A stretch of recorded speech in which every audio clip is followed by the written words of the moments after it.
One of the highlights of the Florida Classic Week is the Florida Classic Consortium Kickoff Luncheon, presented by Florida Blue and Wells Fargo. This year, the event was at the Hyatt Grand Cypress and was sold out days in advance, as it has been for years. It's a chance for Wildcats and Rattlers to elevate their banter in a safe environment. It's a chance for faithful alumni to see their leaders let their hair down and have some fun. In the end, the event raises thousands of dollars for scholarships for both institutions. Both schools' cheerleaders perform, Royal Courts and football teams attend. In the finale, both head coaches have their final press conference ahead of the big game.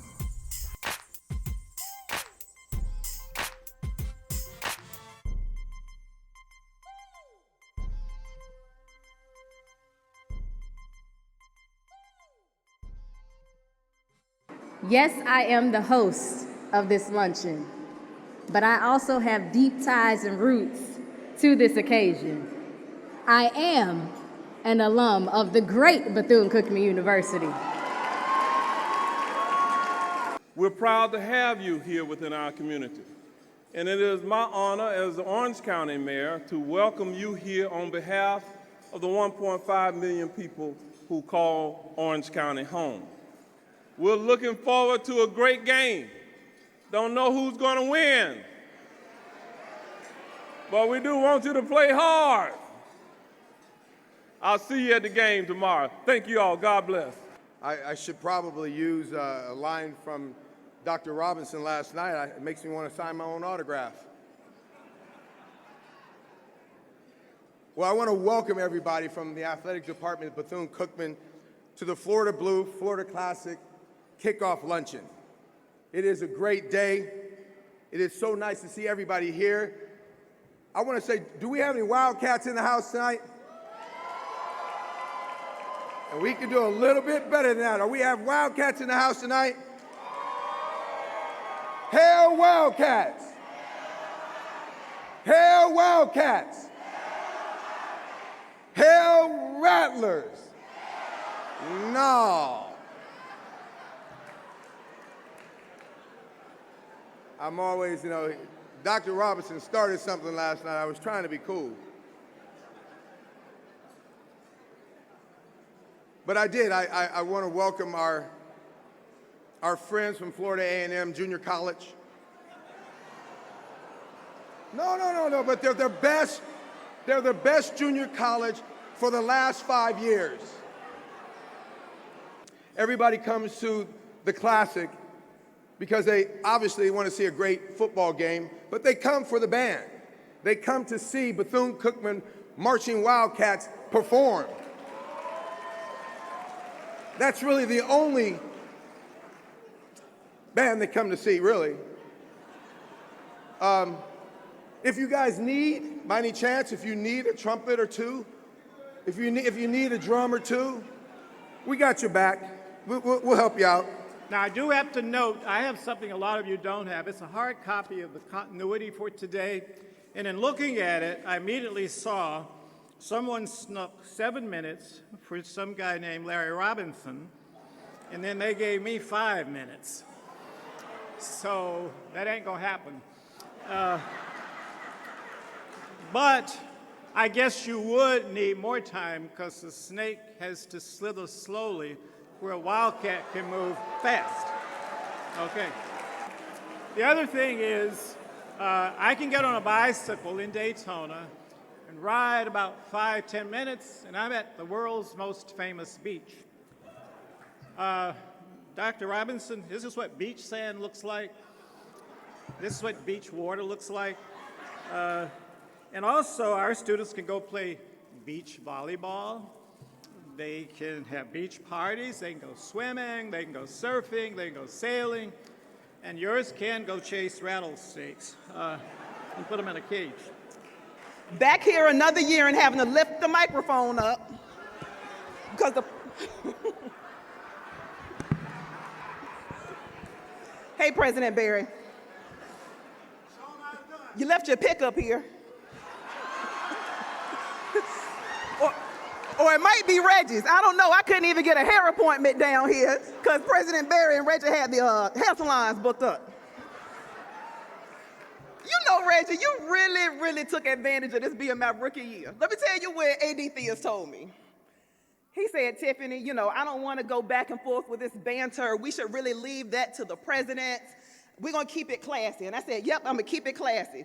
Reggie had me down there writing feverishly some notes on the back of my paper. Because I really did want to keep it classy, because if I wanted to get nasty, I just rolled Ed Reed's Instagram page.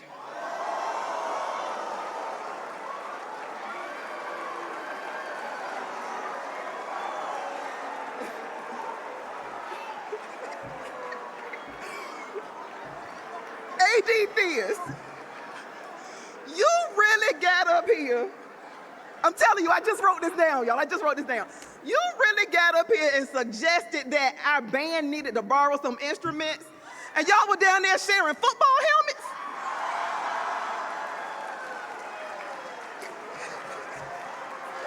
I wasn't even sure if we're going to be able to play tomorrow. So we brought our equipment staff down here to make sure we had enough so we could actually play the game.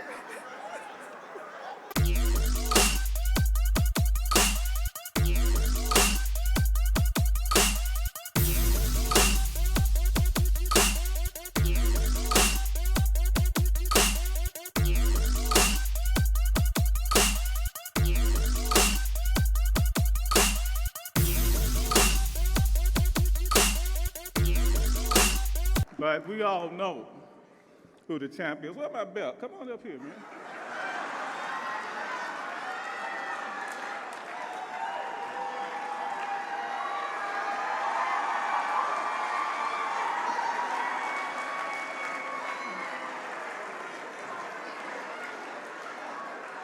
So I do want to, once again, like everybody else, well, by the way, Dr. Berry, my wife and I were trying to figure out, why were you talking so long? I mean, clearly it was longer than 7 minutes, more like 27 minutes. I said, because he knows he won't be back here next year, so he's trying to get it all in. He's trying to get it all in. But just like Bethune-Cookman, you know, I stand on the shoulders of 11 other great leaders who were in this seat, and all of them, in one way or the other, made contributions to get us to this point. We just celebrated on October the 3rd, 136 years of excellence with caring.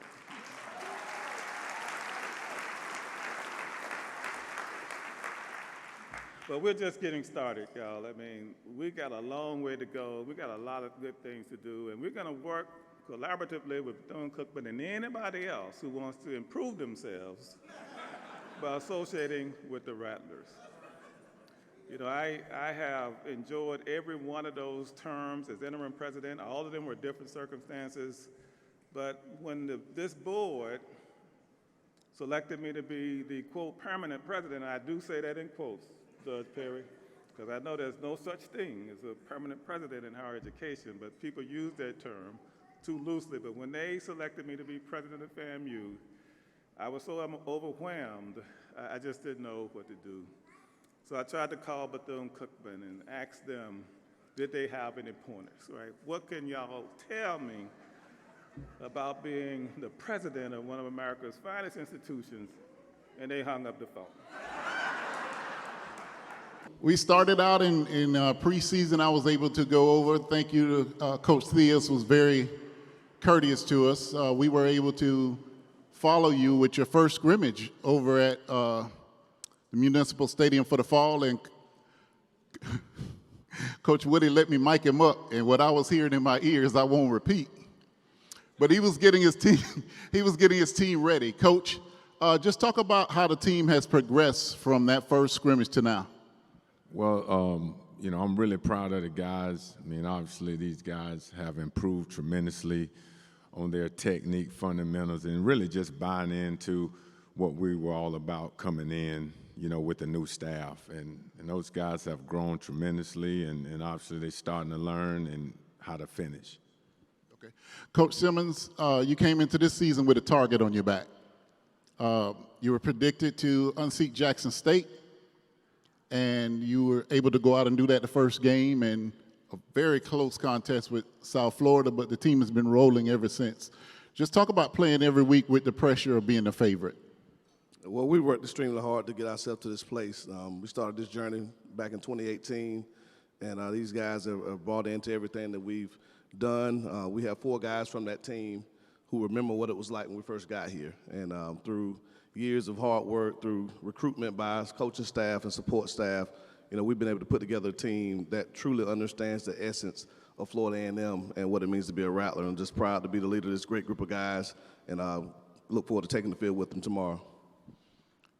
Coach Woody, it's a unique situation with you being a player, playing for Bethune-Cookman in the Florida Classic, and now being a coach.